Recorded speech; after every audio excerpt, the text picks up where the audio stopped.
were seasick with all these months here. And now here you want a lot of women all at once. One black ear that Lieutenant, wham! You just let me know when you want old Meg. Oh, shitty Meg!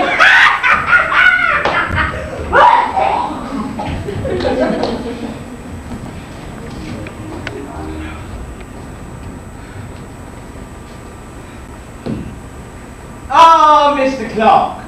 Well, I'm calling you Mr. Clark. There's one called Mr. Garrett. Mr. Garrett. We've not had the pleasure of meeting before. I've seen you on the ship. Different circumstances, Mr. Clark. That's forgotten. I was a gentleman once. My fortune has turned the wheel. Oh, yeah, you were doing a play, Mr. Clark. Rory Lane, Mr. Garrett, the lovely Peg Worthington. So cruel to her. She was so pale. You say you were a gentleman, Sideway. Top of my profession, Mr. Clark, pickpocket, born and bred in Bermondsey. You know London, sir. Don't you miss it? London Bridge at dawn, and on the line for good luck. Well, down Cheapside with the market traders. Never refuse a minced part. Into St. Paul's Churchyard. I do so love a good church. And to give work on the place. There, spotted, rich, plump, not the best class, stands in front of the shop window knocking at her girl, part-time girl. Proper coffee till 5 o'clock in the pinnacle, the glory of the day, Rory Lane. Ah, the coaches, the actors scuttling, the gentlemen watching, the ladies tittering, the perfumes, the handkerchiefs. Here, Mr. Clark. Oh, Mr. Clark, I beg you. I entreat you to let me perform on your stage. To let me feel once again the thrill of a play about to begin. Oh, I see ladies approaching. Our future Worthington's decisions. Ladies. I shall await your word command, Mr. Clark. I shall be in the wings.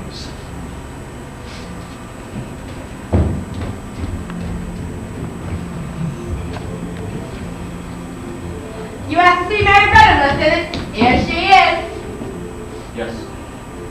The governor has asked me to put on a play. Do you know what a play is? I've seen lots of plays, Lieutenant. And so has Mary. Have you, brother? Yes. Do you remember which plays you've seen? Well, I can't remember what they were called, Lieutenant, but I always knew when they were going to end badly. I knew right from the beginning. How does this one end, Lieutenant? Well, it ends happily enough, Bryant. It's called The Recruiting Officer. Well, Mary wants to be in your play, Lieutenant, and so do I. You think you have a talent for acting, brother? Of course she does, and so do I. I want to play Mary's friend. Do you know The Recruiting Officer, Bryant? No, but in all those plays, there's always a friend. That's because a girl has to talk to someone and she talks to her friend. So I'll be Mary's friend. Sylvia. That's the part I want to try Brennan for. She doesn't have a friend. Well, she has a cousin, but they don't like each other. Oh, well, Mary doesn't always like... This is a convict colony. The prisoners are here to be punished. And we're here to make sure they get punished. Constellations. Jemmy? Constellations. Ring. Whoa. Gentlemen. Service His Majesty. We are indeed here to supervise the convicts who are already being punished by their long exiles. Surely they can also be reformed. We are talking about criminals here, often hardened criminals. They have a habit of vice and crime. Habits can be hard to break, and it can be more than habit. It ain't fantastic. Many criminals appear to have been born that way. It's in their nature. Rousseau would say that we have made them that way, Watkins.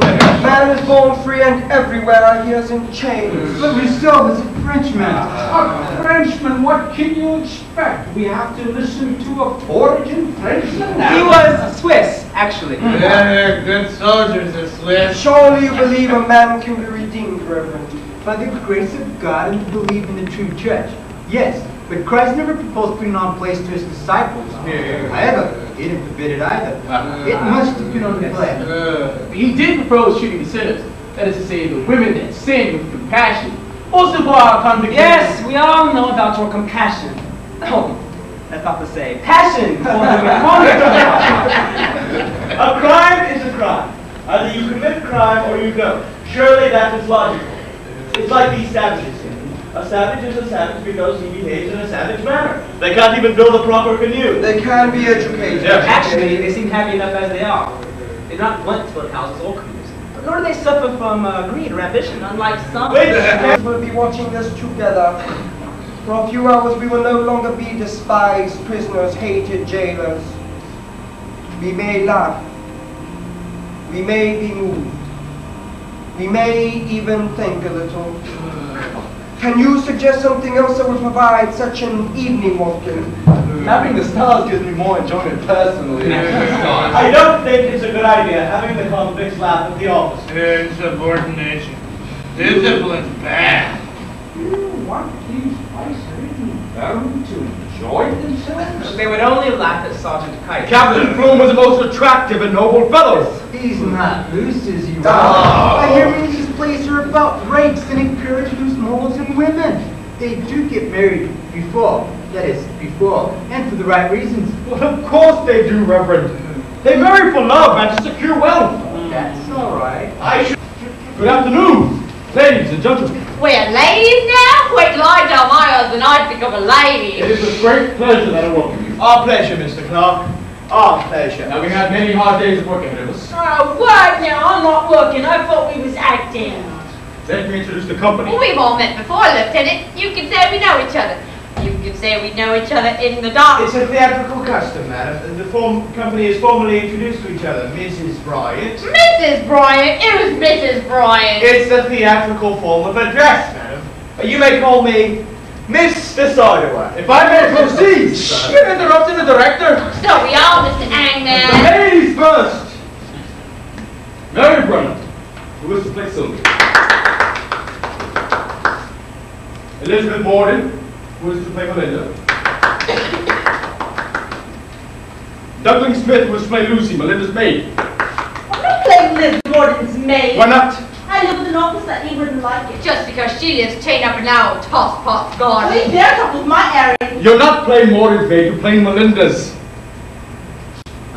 David Bryant, who is to play Rose, a country girl. From Devon. Screw Joel. So big. That's the ladies. Now, Captain Plume is to be played by Henry Cable, who appears to be late. Well, that's all right. I saw him an hour ago. He said he was going to a hut to learn some lines by now. Father. Lady's walking down the street, takes a wiper. She screams, his shoulder pats, says, "It's not me, sir, it's Lizzie, look, she took it." Straight, hidden in the street. She was watching. That night, I take your dad's cudgel and try to kill her. His clothes, good me old clothes. You don't need me. Lizzie, he says, why trying for a mate when you can walk for a win? Oh, I'm no dimdable, I says. Don't ask you to be a swell, Monisha sister. Men want his leg up, don't look at your mug. Why begin so another sense? I'm luck when I meet the swell cove. He's a vocal, shows me how to spice the swells. So the swell has me up against the wall, lash the rock, I'll try this. Time my story stops too slow. Swell squeaks, beeps in his ears, I'm living. As if I'm bladder to rest, I think's my good fortune teller. No, Judge is a vocal. I nabbed the king's pardon in 7 years across the herring pond. Jesus Christ, I'm no shit. Sailors won't touch me. No rantum, scantum, no food. Here. Governor says new life. But you can over here, Lizzie, I think's Bob called Gov. Anything acting play. Crew rufflers came on non-scotch. No. Ross don't like him up. When we live together, it's up the ladder to rest. You were with him on the beach. He told me. You were with Handy Baker.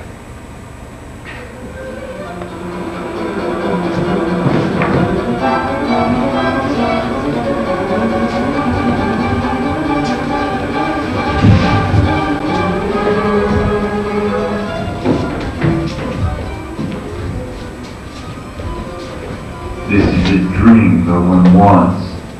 Let us stay. How can we befriend this crowded, hungry, and disturbed dream?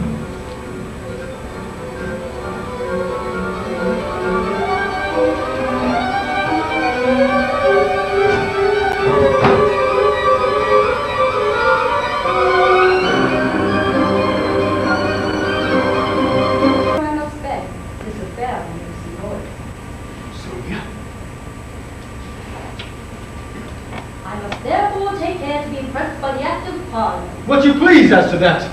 We lodge at my quarters in the meantime. You shall have part of my bed. Sylvia. Mary? Am I doing it well? It's difficult to play a man. It's not the way you walk, it's the way you hold your head. A man doesn't bow his head so much and never at an angle.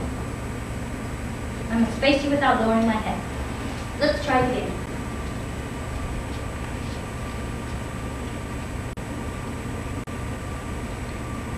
What you please as to that.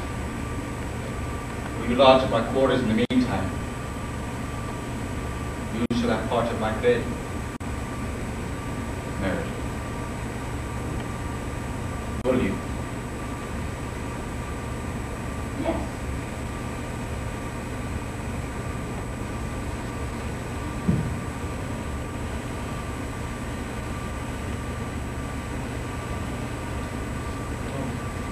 Don't blow your head. Sylvia wouldn't.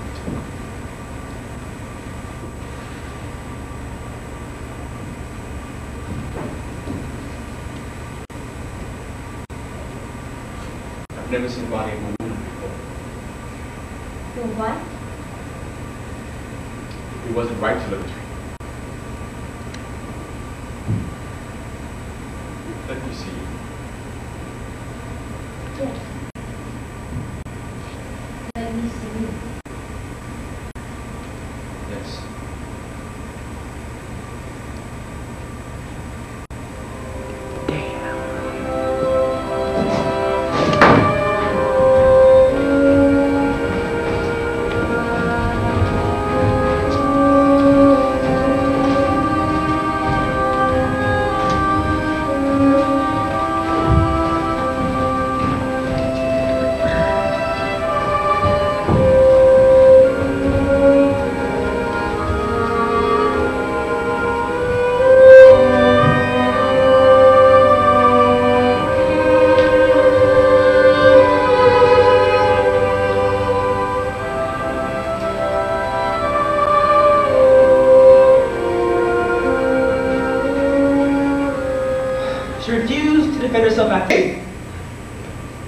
We may be about to hang the first woman in this colony. I do not want to hang the first innocent woman. We must get at the truth.